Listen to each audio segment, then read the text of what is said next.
voy a facilitarle a algunas personas que no presenten declaración. Si tú nada más recibiste ingresos por salarios o por algún trámite particular, por un tema de pagos que se asimilen a salarios y no rebasaste 400,000 pesos, no me declares ya. Nos damos cada quien su golpe, diría, ¿no? Ya lo que te retuvieron, ya, ¿verdad?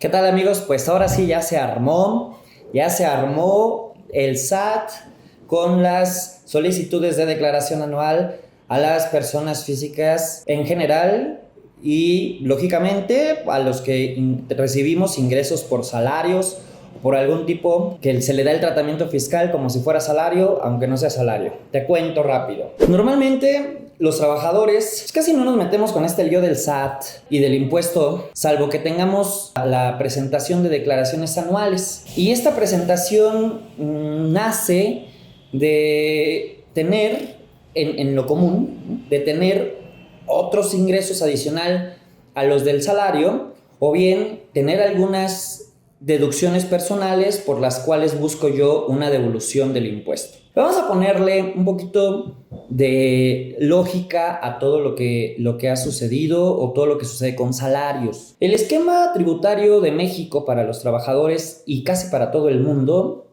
es el pago del impuesto a los salarios vía retención, ¿no? Es decir, el fisco federal, las autoridades administrativas recaudadoras, va a ser muy difícil ir y fiscalizar a cada uno de los trabajadores, que es el grueso de la población económicamente activa. Entonces, mejor le encargo a su pagador, a su patrón, quien le paga, que cuando le pague, no le pague completo, que reserve un pedacito y ese pedacito me lo entregue a mí, estoy hablando de autoridad fiscalizadora en este momento, y hoy en día, a través de los FDIs de nómina, pues yo ya sé a quién pertenece cada peso que me ha entregado de esos salarios, de esas partes que no se le entregó completo a los trabajadores, y entonces yo sé de qué trabajadores cada uno de los pesos que el patrón me ha entregado. Y normalmente los trabajadores, pues hasta ahí la dejamos. Hay muchos que no persiguen una devolución de impuesto anual porque no tienen en realidad fuertes gastos de deducciones personales, como lo son los gastos médicos, dentales, hospitalarios, funerarios, incluidos gastos de nutrición, gastos de psicólogo, algunas deducciones que se permiten también de manera personal, colegiaturas para la educación básica y créditos hipotecarios, los intereses reales de los créditos hipotecarios. Estoy hablando en el contexto México exclusivamente. Todas las personas físicas tenemos derecho de aplicarnos para garantizarnos el mínimo vital de vida digna. Un mínimo vital en donde el impuesto no interrumpa lo mínimo que como persona, como ciudadano, necesito tener derecho, tener gastado, ¿no? Porque tal vez es entendible que no el Estado puede proporcionar el total de los servicios médicos. Entonces, ve y consigue el tuyo privado y yo, en cambio, te lo descuento de los ingresos que generan impuestos. Y así es como se detona la mayoría de los casos este tema de las devoluciones de impuestos. Así que entonces el esquema de vía retención, cuando no existen estos gastos, cuando no existe un crédito hipotecario que nos esté generando intereses reales, en un ratito platico sobre qué es interés real en lo particular. Cuando no existen gastos médicos, pues en una cantidad considerable, o no pedí factura, o no sabía, o no me meto en esos líos porque me sale más caro pagarle al contador la consulta, la declaración, después nos la niegan, y todavía en julio, ahorita empezando el segundo semestre, todavía hay solicitudes manuales de devoluciones de impuestos. Y para no meterme en tanto río, yo ni pido nada, el patrón ya me descontó, y por costumbre se da, por sabido ya, en lo general, en el grueso de la población de los trabajadores, pues yo ya estoy a mano con el SAT, yo no tengo nada, que a mí ya me descontaron, yo mantengo ese tal ISR, no tengo nada que preparar. Y ahorita están llegando los correos diciendo, oye, yo veo que tienes CFDIs que te pagaron y que veo que no me presentaste declaración anual, Ojo, abusado, ¿no? Lo que Esto lo hace la autoridad fiscal en cumplimiento a una disposición del Código Fiscal de la Federación que dice, tú tienes que facilitarle, tu autoridad fiscalizadora en México, SAT, tú tienes que facilitarle al contribuyente que sepa que tiene que declarar, que le sea fácil declarar, que no tenga trabas para presentar y poder pagar sus impuestos patrióticamente. No lo hace algunos dicen que por terror fiscal, terrorismo fiscal le llaman a esto, porque los que recibimos el correo luego sentimos una corriente fría por la espalda. ¿Y esto qué es? ¿Y a mí por qué me escriben? Yo no soy empresario. Pero no es terror fiscal, es el cumplimiento pleno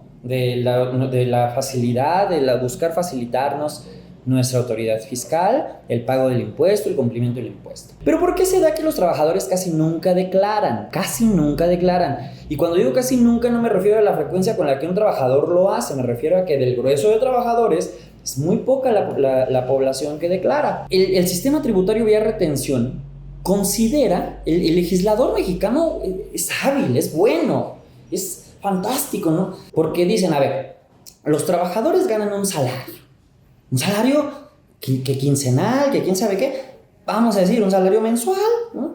Y eso lo van a ganar igual 12 meses. Entonces, pues, lo que hace la aprobación de la ley del ISR que hace el Congreso es decir, bueno, si tú ganas 12,000 al año, pues yo creo que ganas 1,000 al mes, ¿no? Entonces dice, patrón, del total de ingresos al año, pártelo en mes, ¿no? Aquí yo te doy las tablitas necesarias a través de una cosa que se llama resolución miscelánea fiscal y vele reteniendo lo que el impuesto causa de manera proporcional cada mes. Casi que todos los trabajadores ya cubrimos nuestro impuesto anual y casi nunca hay obligación de presentar nada más al respecto. Pero esto gracias a un permiso de ley.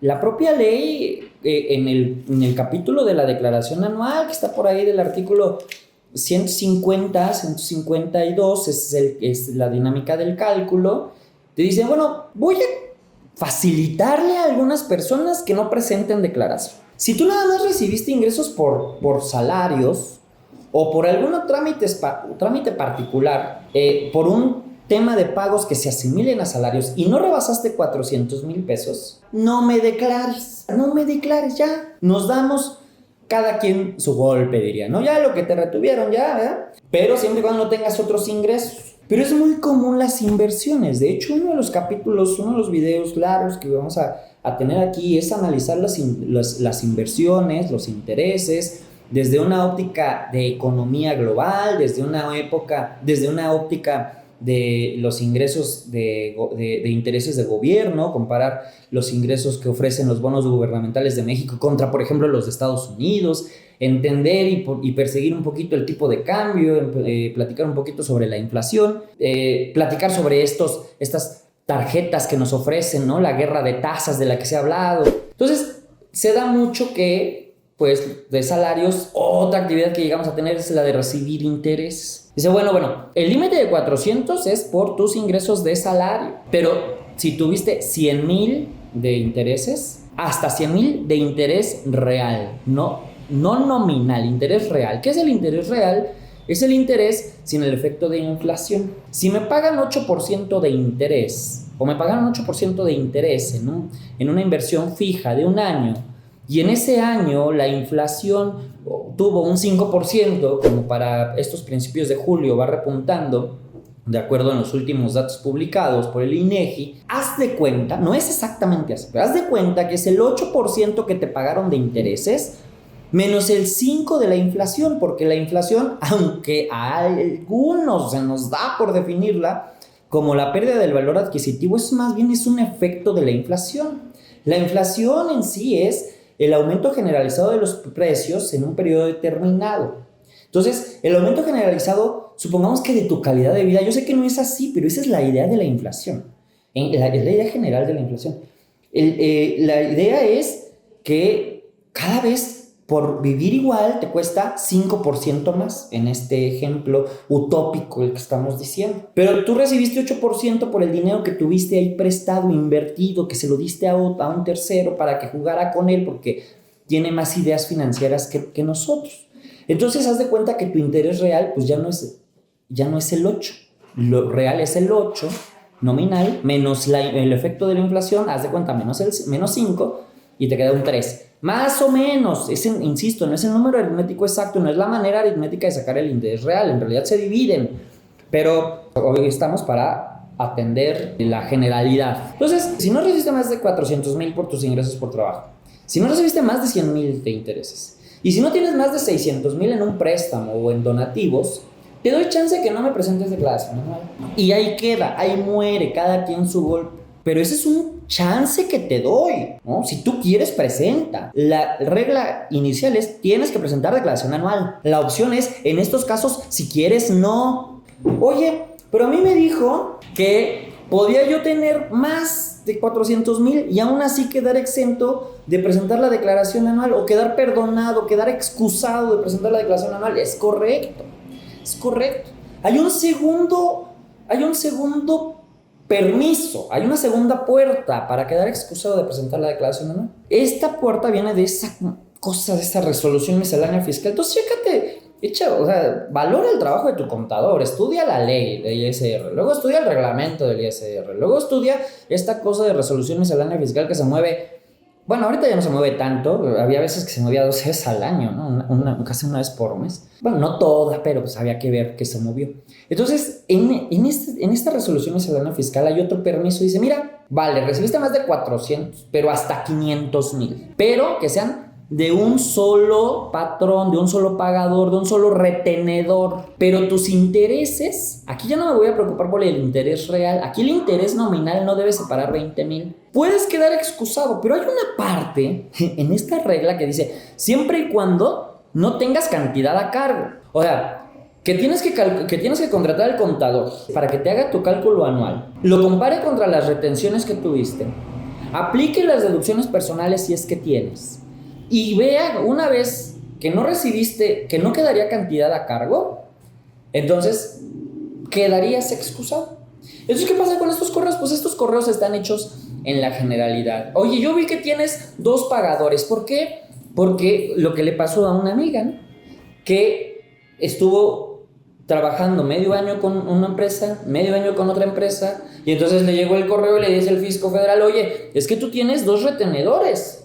Tú no entras en los permisos. Que sí entra, ¿por qué? Porque no tuvo más de 400,000 pesos de ingresos en el año. O porque el pago que le hace otra empresa, que se lo hace en 2024 ya, es de la PTU por el tiempo que estuvo en 2023. Entonces, hay varias causantes por las que yo puedo tener en un año recibos de nómina, ¿no? Recibos de pago, de concepto de salarios, y todo lo que el concepto o jurídicamente el alcance de la palabra salarios incluye, que son todas estas prestaciones, no la PTU, porque esto es una participación de trabajadores en las utilidades, pero que se hace a través del mismo esquema de pago, ¿no? Y que puede también tener una retención del impuesto.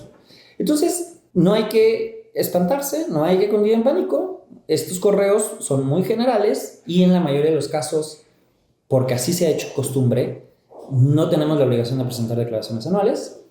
Recuerda, ingresos menores de 400,000 pesos y puede ser con intereses menores de 100,000 pesos, intereses reales. En ese caso, puedes no presentar tu declaración anual, puedes no presentar, si tú quieres no presentar, o pueden ser ingresos hasta 500,000 pesos, siempre y cuando vengan de un solo retenedor y te asegures que no hayas causado impuesto, que no te quede cantidad a cargo. Y en el tema de los intereses para este caso, no debe rebasar 20,000, pero de interés nominal. Aquí ya no es el interés real, ya no le quitas el efecto de inflación, interés nominal. ¿Dónde puedo ver mis intereses reales nominales? En las constancias que las instituciones financieras te entregan a fin de año, cuando te consideran el total de los intereses que te pagaron, ahí te dice cuánto fue de interés real, cuánto te retuvo la institución financiera. Entonces, no es terrorismo fiscal necesariamente, es el cumplimiento del SAT. El SAT tiene obligaciones y también las cumple, facilitando y recordándonos a los trabajadores cuando tenemos que presentar declaración anual. Desde una óptica más, digamos, ¿cómo se le llama? Conspiranoica, pues parece que el SAT se está quedando sin dinero. Parece que el gobierno federal, además de que termina con un nuevo préstamo del Banco Mundial, el sexenio, en la administración de Andrés Manuel, del presidente licenciado Andrés Manuel López Obrador, además de este préstamo, pues esta digitalización ha ido avanzando, ha crecido la eficiencia del SAT. Se han dado cuenta que a través de la automatización de los datos que ya contiene, que ya conoce de cada uno de los trabajadores, de cada una de las personas físicas, morales, pues es muy fácil recaudar. Entonces ya tiene varios años haciendo estos correos, haciendo un programa de revisiones profundas que reforzó en los últimos 2 años, ya tiene más, por lo menos tiene 8 años que nació este programa. En los últimos 2 se ha reforzado mucho, han llegado muchísimas cartas de invitaciones, han llegado muchísimas mensajes por buzón tributario de diferencias entre lo que tienen los FDIs y lo que tiene el SAT, de lo que se ha pagado de los impuestos. Ya las plataformas de declaración están muy automatizadas y tienen casi todo, pero las exenciones se mantienen, por eso es tan común, ¿no? Me platicaba una amiga, pues es que no sabemos nada del SAT, ¿no? Esta clase de flauta en vez de música deberían darnos impuestos o cumplimientos básicos, ¿no? Con la federación, con la federación, con los municipios, con los estados, las legislaciones locales también cuentan. En el tema de salarios, el tema de salarios está limitado a la federación y a muchos nos está espantando este correo. Insisto, no es para espantarnos, sí es para que revisemos que no estemos omitiendo por ahí alguna declaración que tuviéramos pendiente de hacer. Sin más, háblale a tu contador, no caigas en pánico, que no te quite el sueño. Todo tiene solución, menos la muerte y los impuestos. Hasta la próxima.